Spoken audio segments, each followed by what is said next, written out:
So hello students, आज हम शुरू करेंगे cash flow from investing activities. सबसे पहली बात है, इन्वेस्टिंग एक्टिविटीज क्या होती है, जहां पर हम क्या करते हैं, purchase and sale of fixed assets. But वो एसेट रीसेल पर्पस के लिए हमारा इंटेंशन क्या होना चाहिए, उसको बेचना, उन एसेट्स को बिजनेस में यूज करना होना चाहिए। लाइक एक एग्जांपल देता हूँ, हमारे ही पड़ोस के एक जूस वाले भैया है, तुम सब जानते हो, ठीक है। अब उनके पास 3 मशीन है जूस की। क्या तुमने देखा होगा, सहारनपुर के कोर्ट रोड पर एक अरविंद जूस वाले हैं, उनके पास 4-5 मशीन है। क्या वो मशीन बेच रहे हैं? उस मशीन से क्या कर रहे हैं, वो प्रोडक्शन कर रहे हैं। क्या कर रहे हैं? वो जूस बना रहे हैं उससे, या मैंगो शेक बना रहे हैं उससे, या कोई भी पपाया शेक, कोई भी शेक बना रहे हैं। तो वो मशीन हेल्प कर रही है उनकी गुड्स को प्रोड्यूस करने में। वो उनकी क्या है, इन्वेस्टिंग एक्टिविटी। कौन सी एक्टिविटी है? कल अगर उनकी कोई एक मशीन खराब भी होगी तो वो क्या कर देंगे, उसको सेल कर देंगे। लेकिन उनका इंटेंशन उस मशीन को सेल करना नहीं था, क्या था, प्रोडक्शन करना। क्या करना?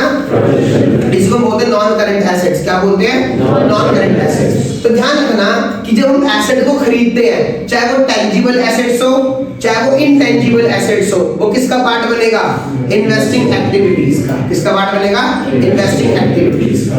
इसको साइड को कर दो, बटन ठीक है, बस ठीक है।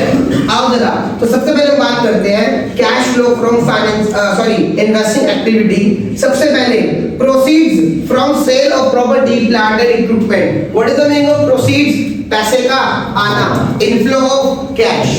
आपने क्या करा, आपने सेल कर दिया, किसको, प्रॉपर्टी को, प्लांट को, या फिर इक्विपमेंट्स को।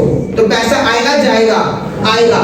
Inflow outflow, inflow plus minus plus, पैसे का आना प्लस और पैसे का जाना माइनस। अगला, proceeds from sale of intangible assets like goodwill. आपने क्या कर दिया, गुडविल को बेच दिया। गुडविल बेच करके क्या आया आपके पास, पैसा आया। तो पैसे का इनफ्लो आउटफ्लो है, इनफ्लो किसमें जाएगा, इन्वेस्टिंग में प्लस होगा माइनस होगा, प्लस, क्योंकि इनफ्लो क्या होगा, प्लस, और आउटफ्लो क्या होगा, माइनस। अगला, proceeds from sale of non current investment. आपने नॉन करंट इन्वेस्टमेंट को बेच दिया। एक बात ध्यान रखना बच्चों, अगर यहाँ पर करंट इन्वेस्टमेंट आ गई तो किसका पार्ट होगा, कैश एंड कैश इक्विवेलेंट्स का। लेकिन यहाँ पर वर्ड क्या यूज हुआ, नॉन करंट इन्वेस्टमेंट। क्या यूज हुआ, नॉन करंट इन्वेस्टमेंट। क्योंकि देखो, करंट इन्वेस्टमेंट किसका पार्ट होता है, कैश एंड कैश इक्विवेलेंट्स का। लेकिन नॉन करंट इन्वेस्टमेंट कैश और कैश इक्विवेलेंट का पार्ट नहीं होता। तो बहुत इज्जत से देखना इसको। इसके बाद इंटरेस्ट और डिविडेंड रिसीव्ड क्या करेंगे, प्लस। रेंट रिसीव्ड क्या करेंगे, प्लस, क्योंकि पैसे का इनफ्लो है। अब माइनस वाली चीज देखो, purchase of property, plant and equipment. जब आप परचेज करोगे तो कैश का इनफ्लो होगा, आउटफ्लो होगा, outflow, minus plus minus. Purchase of intangible assets, ये भी क्या करोगे, माइनस। और purchase of non current investment भी क्या करोगे बच्चों, माइनस। कर लोगे। देखो मुद्दे की बात समझो, फिक्स्ड एसेट या टेंजिबल हो चाहे इनटेंजिबल हो, उसका बढ़ना और उसका घटना किसका पार्ट बनेगा, इन्वेस्टिंग एक्टिविटीज। अब एक चीज और जरा ध्यान समझना भाइयों, कि अगर ये प्लस में आया, इन सबका जो नेट इफेक्ट है, अगर प्लस में आया तो लिखेंगे cash flow from investing activity. अगर इसका आंसर किसमें आया, माइनस में, तो फ्लो का जब क्या वर्ड यूज करोगे, net cash used in investing activity. I hope clear हो गया होगा। मतलब ये वाली जो एक्टिविटी है ना, इन्वेस्टिंग, ये ऑपरेटिंग से ज्यादा आसान है। ध्यान क्या रखना है, फिक्स एसेट्स का और फिक्स एसेट्स का बात कर रहा हूं। चाहे वो फिक्स एसेट टेंजिबल हो, चाहे प्रॉपर्टी, प्लांट, इक्विपमेंट हो, चाहे वो इनटेंजिबल एसेट्स हो। बात समझ आ रही है आप लोगों को? ये कंपैरेटिवली इजी है, थोड़ा ध्यान से चलिए। लेकिन अभी हम फाइनेंसिंग नहीं पढ़ेंगे, फाइनेंसिंग पढ़ेंगे थोड़ा टाइम बाद। कुछ नोट्स दिखा रहा हूं मैं तुम लोगों को, आओ जरा। कुछ ना स्पेशल आइटम्स होती है, क्या होती है भाइयों, स्पेशल आइटम्स, है ना। भाइयों मतलब भाइयों बहनों दोनों। इंटरेस्ट पेड, इंटरेस्ट पेड के 2 ट्रीटमेंट होते हैं। आप इंटरेस्ट पे कब करोगे, जब आप लोन लोगे। जब आप क्या लोगे, लोन। भाई interest on LDV, interest on operating में क्या करते हैं, ऐड करते हैं। क्या करते हैं, क्योंकि वो क्या है, नॉन ऑपरेटिंग। क्या है, तो देखो क्या लिखा हुआ, ऐड इन ऑपरेटिंग एक्टिविटी। लेकिन क्योंकि ये कौन सी आइटम है, स्पेशल आइटम। कौन सी आइटम है, तो उसको लेस करेंगे। क्या करेंगे, लेस। कहां पर लेस करेंगे, फाइनेंसिंग ये कैश का आउटफ्लो है, कैश का क्योंकि यू आर पेइंग ना, तो कैश का क्या होगा, आउटफ्लो। ध्यान रखना एडजस्टमेंट कितनी जगह जाएगी आपकी, 2, ध्यान रखना। फिर एक और एडजस्टमेंट है भाइयों, इंटरेस्ट रिसीव्ड। क्या नाम है, इंटरेस्ट रिसीव्ड। बहुत ध्यान देना बेटा इज्जत के साथ। आप इंटरेस्ट रिसीव कब करोगे, जब आप कहीं पर इन्वेस्टमेंट करोगे। इन्वेस्टमेंट करना कौन सी एक्टिविटी का पार्ट है, इन्वेस्टिंग का पार्ट, तो उसका इंटरेस्ट किसका पार्ट होगा, इन्वेस्टिंग में क्या करोगे, प्लस, क्योंकि कैश का इनफ्लो है। तो देखो क्या लिखा हुआ, ऐड इन इन्वेस्टिंग एक्टिविटी। अभी क्योंकि कौन सी इनकम है, नॉन ऑपरेटिंग, कौन सी है, तो नॉन ऑपरेटिंग एडजस्टमेंट कहां पर करते हैं, ऑपरेटिंग में। कहां करते हैं, प्लस करेंगे माइनस करेंगे, माइनस, क्या करेंगे, माइनस, तो लेस इन ऑपरेटिंग। समझा रही बात, ध्यान रखना। अरे याद करो ना, आईडीआर जीडी, इंटरेस्ट की इनकम, रेंट की इनकम, डिविडेंड की इनकम, gain on sale of fixed assets और decrease in provision for doubtful debts. Operating में क्या करते हैं हम, माइनस। इजी है। देखो अगर आप चैप्टर तरीके से लेके चलोगे ना, तो this chapter is very easy.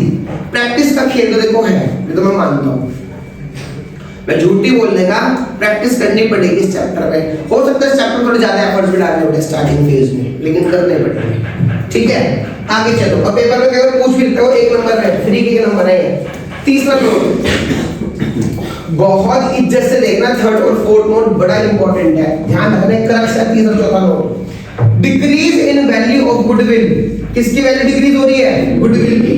अगर गुडविल की वैल्यू डिक्रीज हो रही है तो विल रिटर्न ऑफ, उसको क्या करेंगे, रिटर्न ऑफ। क्या करेंगे, रिटर्न ऑफ, मतलब उसको क्या करेंगे, अमोर्टाइज्ड। क्या करेंगे, और अमोर्टाइज क्या करते हैं, ऑपरेटिंग में प्लस। तो लिखा हुआ क्या है, hence it is added back to the net profit while calculating cash flow from operating activities।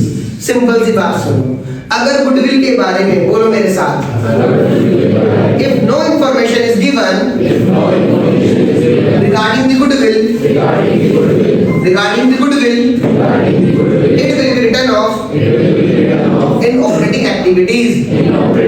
उसको क्या कर देंगे, राइट ऑफ कर देंगे। क्या कर देंगे, कहां से राइट ऑफ करेंगे, ऑपरेटिंग एक्टिविटीज में से, ठीक है ना।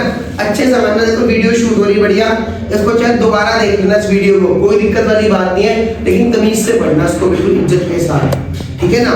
तो दोबारा सुनो, अगर गुडविल घट रही है, बोलो सारे, if there is a decrease in the value of goodwill and there is no information given in the question, then it will be written off, it will be amortized and it will be shown on the cash flow, in the cash flow। कौन सी activities में, in which activity, operating activities। तो ये लिखा हुआ है, decrease in the value of goodwill means goodwill written off, hence it is added back to the net profits while calculating cash flow from operating activities। लेकिन अगर goodwill बढ़ रही है, अगर गुडविल तो ये इंडिकेशन, हमने क्या करा इसको, परचेज। क्या करा है, और जब परचेज करेंगे तो कहां जाएगा, इन्वेस्टिंग में। कहां जाएगा, और माइनस होगा प्लस होगा, क्योंकि कैश का आउटफ्लो। ध्यान से पढ़ना, increase in the value of goodwill means amount paid for the purchase of goodwill, it will be shown as a cash outflow while cash flow from operating activities। नहीं गलत कर रखा है, ये गलत प्रिंट हो रखा है, इधर समझना, ध्यान से पढ़ना। अब मेरी बात सुनो, increase in the value goodwill means amount paid for the purchase of goodwill. यहां तक तो बिल्कुल ये सही है, इसको सही करवा दूंगा पीडीएफ में, टेंशन ना लो। मैं जब रात को उसको दोबारा, जो मैंने पहले वीडियो भेजी थी ना, उसको दोबारा से भेज दूंगा, दिक्कत ना लेना, बट गलत मत पढ़ना। इसके बाद ध्यान रखना कि it will be shown as a cash outflow in investing activity. बस बाबू यहाँ ध्यान दो आप लोग। और अगर आपके पास आपने नोट्स पहले प्रिंट करवा लिए तो इस वाली लाइन को काट करके बच्चों, है ना, जो मैंने अब लिखा है सिर्फ उतना लिख लेना, ठीक है। देखो पहला बिल्कुल सही लिखा है, पहली लाइन बिल्कुल सही है। क्या, increase in the value goodwill means amount paid for the purchase of goodwill. तो it will be shown as a cash outflow. इसको कैसे शो करेंगे? As a cash outflow in investing activity. ध्यान रखना, ये आगे का काट देना बच्चों। अगर तुमने इसको प्रिंट करवा लिया है पीडीएफ को तो इसको आगे काट देना, और नहीं करवाया तो रात को मैं इसको अच्छे तुम लोगों को, जब मैं फ्री हो जाऊंगा सारे काम से, देन आई विल दोबारा से सेंड। ठीक है ना, इसको मैं दोबारा से भेज दूंगा आप लोगों को। ठीक है ना, अच्छे से पढ़ो। तो हमने अब तक 4 को पढ़े नोट्स। पहला नोट क्या था? Interest paid. क्या करेंगे? ऑपरेटिंग में प्लस और फाइनेंसिंग में माइनस। इंटरेस्ट रिसीव्ड इन्वेस्टिंग में प्लस और ऑपरेटिंग में माइनस। अगर गुडविल बढ़ रही है तो इन्वेस्टिंग में माइनस, और गुडविल घट रही है तो ऑपरेटिंग में प्लस। खत्म। ठीक है ना, अभी एक वीडियो शूट होगी दूसरे